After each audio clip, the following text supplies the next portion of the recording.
آج ہم آپ کے سامنے نوح علیہ الصلاۃ والسلام کا قصہ بیان کریں گے۔ اس سے پہلے ادریس علیہ الصلاۃ والسلام کا بیان کر چکے، اس سے پہلے شیث علیہ السلام آدم علیہ السلام کے بیٹے تھے، اور پھر آدم علیہ الصلاۃ والسلام کا قصہ تفصیل سے بیان ہو چکا ہے۔ ادریس علیہ الصلاۃ والسلام کے بعد جو نبی آئے وہ نوح علیہ الصلاۃ والسلام تھے۔ نوح بن لامک بن متوشالح بن خنوخ ادریس علیہ السلام کو کہتے ہیں۔ 3 نسلیں یا 4 نسلیں درمیان میں گزری ہیں نوح علیہ السلام اور ادریس علیہ السلام کے درمیان میں۔ آدم علیہ السلام سے لے کر اور نوح علیہ الصلاۃ والسلام تک تقریباً 1000 سے کچھ زیادہ عرصہ ہے۔ اللہ کے نبی سے پوچھا گیا آدم اور نوح کے درمیان کتنا وقت ہے، تو فرمایا 10 قرن۔ ایک قرن ایک نسل کو کہتے ہیں ایک روایت کے مطابق، اور ایک قرن ایک صدی کو بھی کہتے ہیں۔ اگر دونوں کو لیا جائے تقریباً ایک نسل ایک صدی کی ہی ہوتی ہے، اور اگر صدی کو مان لیا جائے تو صدی پھر 100 سال کی ہوتی ہے۔ 10 قرن یعنی 10 صدیاں 1000 سال آدم علیہ السلام اور نوح علیہ السلام کے درمیان میں گزرے ہیں۔ نوح علیہ الصلاۃ والسلام آدم علیہ السلام کے بعد پہلے رسول ہیں جن کو اللہ نے رسول بنا کے بھیجا۔ نبی بہت سارے آئے، رسول کم ہیں، تو رسول بنا کر بھیجا ہے جن کو پوری شریعت جن کو دے کر بھیجی جاتی ہے اس کو رسول کہتے ہیں۔ آدم علیہ السلام نے اپنے بیٹے شیث کو نصیحت کی تھی کہ ایک طوفان آئے گا، اور اس طوفان سے ڈرایا تھا۔ وہ اپنے بیٹے نوح یعنی اپنی اولاد میں بیٹا اس لیے کہہ رہا ہوں، نوح علیہ السلام کی جو طوفان تھا اس کے بارے میں بتایا تھا۔ شیث علیہ السلام نے یہ ادریس علیہ السلام تک آگے بات پہنچائی تھی کہ دنیا ایک دفعہ ختم ہوگی، ایک طوفان آئے گا، اور پھر وہ نوح علیہ الصلاۃ والسلام کو اللہ نے بھیجا۔ ادریس علیہ السلام کے بعد، ادریس علیہ السلام کے دنیا کے رخصت ہو جانے کے بعد شیطان نے ایسی چال چلی کہ اس نے اس وقت کے جو نیک لوگ تھے، 5 بت ہیں جس کو قرآن میں اللہ نے ذکر کیا ہے، ودّ، سواع، یغوث، یعوق، نصر۔ یہ 5 کون لوگ تھے؟ ود بہت نیک آدمی تھا۔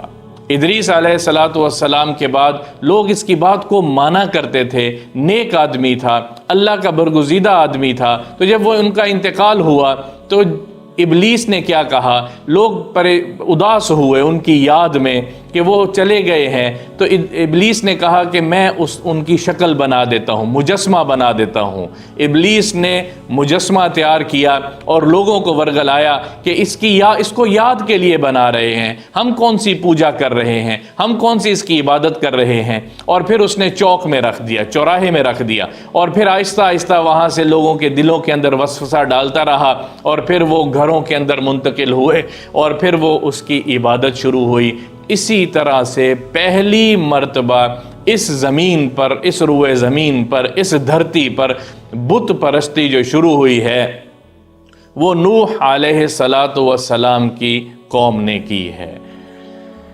جو نیک لوگ دنیا سے جاتے تھے ان کی مورتیاں بنا کے، ان کے مجسمے بنا کے پہلے ان کی یاد کی جاتی تھی، پھر ان کی پوجا کی جاتی تھی۔ یہ 5 بت ہیں، اصل میں یہ 5 نیک لوگ تھے جو اللہ کے برگزیدہ لوگ تھے۔ لوگوں نے ان کی بت بنا کر، ان کی شکلیں اور صورتیں بنا کر پھر آہستہ آہستہ ان کی پوجا شروع کر دی، اور بعد میں عرب میں جن بتوں کی پوجا ہوئی ہے ان میں سر فہرست بھی یہی 5 ہیں، ود، سواع، یغوث، یعوق، نصر۔